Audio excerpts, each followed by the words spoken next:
नमस्कार दोस्तों आज हम आयुर्वेद को थोड़ा बहुत समझने की कोशिश करेंगे और उसमें हम जानेंगे कि वात पित्त और कफ क्या होते हैं, इनका हमारी बॉडी के ऊपर क्या क्या प्रभाव पड़ता है और हम बिना डॉक्टर के पास गए हम दादी नानी के नुस्खे अपनाकर भी अपनी बीमारी को ठीक कर सकते हैं और पहचान सकते हैं कि हमें कौन सी बीमारी हुई है।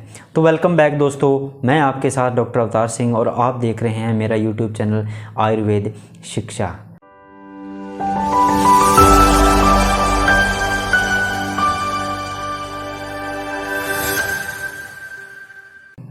मेरे इस YouTube चैनल पर नए हैं तो प्लीज़ चैनल को सब्सक्राइब करना ना भूलें और जो साइड में आपको बेल आइकन दिख रहा है और बेल आइकन को दबाना भी ना भूलें। और साथ ही में दोस्तों अगर आप पुराने हैं तो वीडियो को शेयर करके अपने सभी दोस्तों को भेजें, अपने परिवार में सभी मित्रों को भेजें। तो दोस्तों जैसा कि हमने पहले बात की है कि आज हम जानेंगे कि वात पित्त कफ क्या है। दोस्तों आयुर्वेद बहुत ही कॉम्प्लिकेटेड है। आयुर्वेद के लिए यानी कि जो अगर आपने आयुर्वेद का ज्ञान ले लिया तो आप डॉक्टर के पास जाए बिना भी यानी कि अपने जो दादी नानी के नुस्खे हैं उनको यूज करके भी आप अपनी बीमारी को ठीक कर सकते हैं। तो दोस्तों हमारा आयुर्वेद क्या है, यानी कि आयुर्वेद की पैथोलॉजी के अनुसार हमारा शरीर 3 चीज़ों से बना हुआ है। पहला है वात, पित्त और कफ। वात पित्त कफ कोई आसान नहीं है, इसे समझना बहुत ही मुश्किल है। अगर आप इसे आसानी से समझना चाहते हैं तो इस वीडियो को कम से कम 3 से 4 बार आप ज़रूर देखिएगा। जैसे कि हमने जाना कि जो वात पित्त कफ है वो बहुत ही कॉम्प्लिकेटेड है, यानी कि ये मिलकर हज़ारों करोड़ों प्रकार का फॉर्मेशन करते हैं और ये आपस में मिलके भी अलग अलग प्रकार से डिजीज़ बनाती हैं। जैसे कि वात में कौन कौन से रोग आते हैं, पित्त में कौन से रोग आते हैं और कफ में कौन कौन से रोग आते हैं वो हम आगे जानेंगे। और उसके साथ साथ वात और कफ मिल जाते हैं तो कौन से रोग होंगे और पित्त और कफ मिल जाते हैं तो हमें कौन से रोग होंगे, यानी कि बहुत ही ज़्यादा कॉम्प्लिकेटेड है। इसीलिए दोस्तों अगर आप वीडियो को अच्छे तरीके से देख रहे हैं तो वीडियो के एंड तक बने रहें और हो सके तो इसमें जो भी बताया गया है उसको नोट डाउन करते रहें। दोस्तों अब जानते हैं दोस्तों वात क्या होता है। अगर आप जानना चाहते हैं कि आयुर्वेद और एलोपैथ तो अंतर क्या है तो हमें क्या करना है दोस्तों, हमें अपने अहंकार को त्यागना होगा। यानी कि हमें जो अहंकार ये है कि आज की जो मॉडर्न साइंस है वो कुछ भी कर सकती है, बट दोस्तों जो हमारा आयुर्वेद है वो बहुत कुछ कर सकता है। आयुर्वेद के अनुसार आप कोई स्पेशल नहीं है। मॉडर्न साइंस हमारी कहती है कि इंसान सबसे बड़ी एक क्रिएचर है, यानी कि सबसे बड़ी प्रजाति है, सबसे उच्चतम श्रेणी का प्राणी है। बट नहीं दोस्तों, आयुर्वेद के अनुसार सभी प्राणी सेम है। सभी प्राणियों में जो यानी कि पूरे ब्रह्मांड में जितने भी प्राणी हैं, एक छोटा सा छोटे कीट पतंगे से लेकर बड़े से बड़े हाथी डायनासोर तक भी सभी में वात पित्त काम करता है। यानी कि सभी के जीवों के लिए यानी कि जो हवा का असर है वो सभी पर एक जैसा होता है और वायु का असर एक जैसा होगा, पित्त यानी कि जो अग्नि का असर है वो एक जैसा होगा, पानी का असर है वो एक जैसा होगा। यानी कि सभी जीवों की जो पैथोलॉजी है यानी कि सभी जीव जंतुओं की जो बनावट है वो एक जैसी होती है। यानी कि हमने जाना कि सभी जीव जंतुओं में नॉर्मल सी बात है कि इन सभी जीव जंतुओं में वात पित्त और कफ देखने को मिलता है। दोस्तों अब हम जानते हैं वात। दोस्तों वात क्या है, वात को हम देख नहीं सकते। इसमें वात को दोस्तों हम देख नहीं सकते हैं। इसको अमूर्त या अव्यक्त भी कहा जाता है। अमूर्त यानी कि इसकी कोई संरचना नहीं होती है, अव्यक्त यानी कि इसको कोई देख नहीं सकता है। जैसे कि दोस्तों हम ईमानदार हैं, मान लीजिए आप एक ईमानदार इंसान हैं, बहुत ही ईमानदार हैं, परंतु दोस्तों इसको हम देख नहीं सकते। यह एक हमारा गुण है, इसको हम किसी को दिखा नहीं सकते कि भाई देख ये मेरी ईमानदारी है।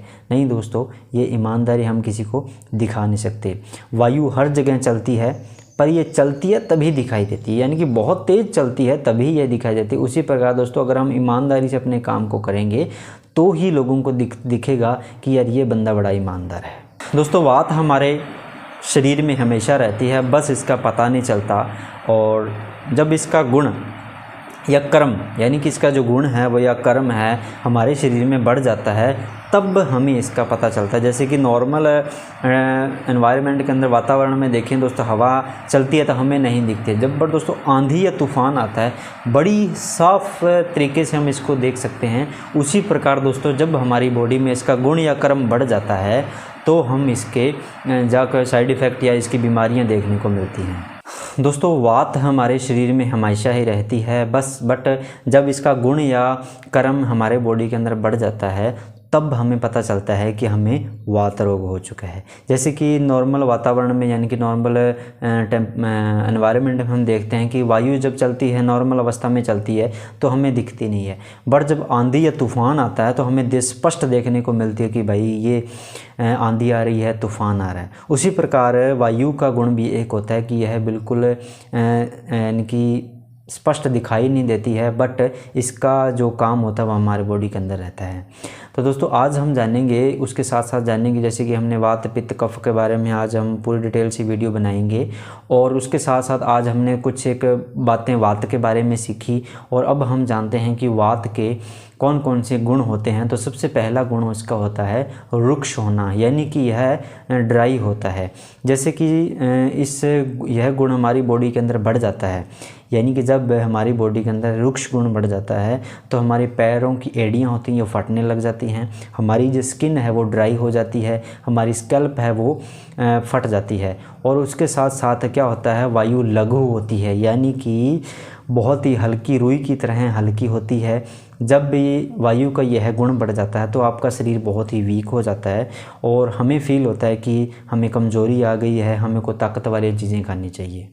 आपके दर्द हो रहा है, आपको पता नहीं है ये दर्द किस कारण से हो रहा है, आपका मांस दुख रहा है, आपकी पिंडलियों में दर्द हो रहा है, समझ नहीं आ रहा है कि हो क्या रहा है। पर दोस्तों यह सब वात के कारण होता है। वात का एक गुण होता है कि यह शुष्क होता है, यानी कि जो वात रोग के मरीज़ होंगे उनकी छोटी छोटी सेल्स होंगी, उनमें भी दर्द होगी, यानी कि छोटी से छोटी उनकी हर जगह पूरी चमड़ी में दर्द होगा उनके। और उसके साथ साथ उनके पैरों के घुटनों में भी दर्द होगा, उनके सर में भी दर्द रहेगा, और उनके कंधे हैं उनमें भी दर्द रहेगा। जब आप किसी एलोपैथ के डॉक्टर के पास चेक करवाने जाएंगे, यानी तो उसमें आपको क्या करना होगा, हड्डियों के डॉक्टर को आपको अलग से दिखाना होगा, सिर के डॉक्टर को आपको अलग से दिखाना होगा, पेट के डॉक्टर के लिए आपको अलग से दिखाना होगा। यानी कि ये सब किससे होता है, वात रोग किससे होता है। अगर आपने ये जान लिया है कि वात पित्त कफ क्या होता है, यानी कि पूरी अच्छी तरीके से अगर आपने जानकारी ले ली तो आप घर पे भी अपने लिए खुद की औषधियाँ तैयार कर सकते हैं। बट दोस्तों ये सब किससे होता है, हमने जाना कि जो जितनी भी बीमारियां होती हैं, मांसपेशियों में दर्द होना, पिंडलियों का दर्द होना, सिर में दर्द होना, आपकी छोटी छोटी सेल्स में भी दर्द होना, किसके कारण होता है, वात रोग के कारण होता है। जैसे कि दोस्तों हमारी बॉडी में क्या होता है, मूवमेंट होती है। वायु क्या होती है, ये चल होती है, यानी कि ये हमेशा चलती रहती है, कभी रुकती नहीं है। जैसे कि हमारी बॉडी में कोई भी मूवमेंट हुआ उसमें क्या होता है, वायु का हाथ होता है, यानी कि वायु का कर्म होता है। जैसे कि दोस्तों मैंने अपने हाथ को ऊपर उठाया, इसे वायु ने कंट्रोल किया है। हमारी बॉडी में बोन्स की, लिगामेंट्स की, टेंडन्स की, सभी की बॉडी की मूवमेंट को कंट्रोल करने का काम किसका होता है, वायु का।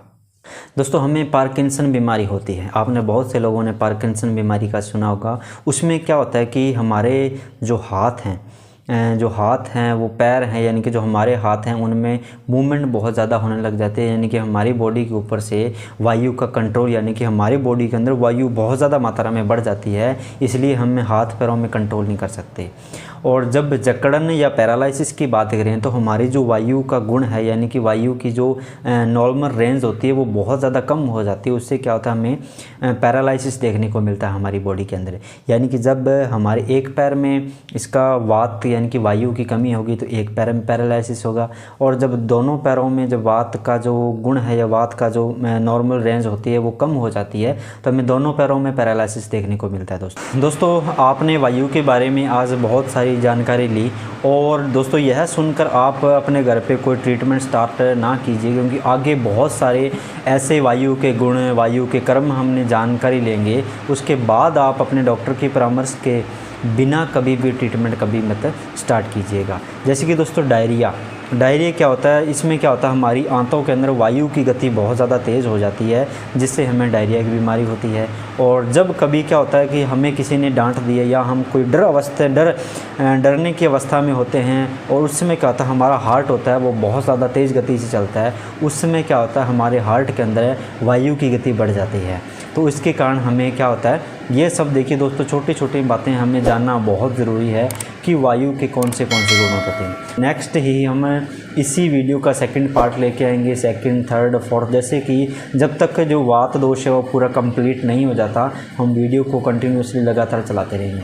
तो दोस्तों आपका बहुत बहुत धन्यवाद। अगर आप हमारी वीडियो के अंत तक बने रहे, तो दोस्तों अगर आप नए हैं तो इस वीडियो को ज़रूर शेयर करें, और वीडियो को लाइक, कमेंट और शेयर करना ना भूलें। और दोस्तों सबसे ख़ास बात है, इस चैनल को सब्सक्राइब करना ना भूलें। और दोस्तों जो साइड में आपको बेल आइकन दिख रहा है उसको दबाना ना भूलें, क्योंकि जो भी हमारी इस वात से रिलेटेड जो सेकंड वीडियो आए उसका जो नोटिफिकेशन है वो आपके पास सबसे पहले पहुँचे।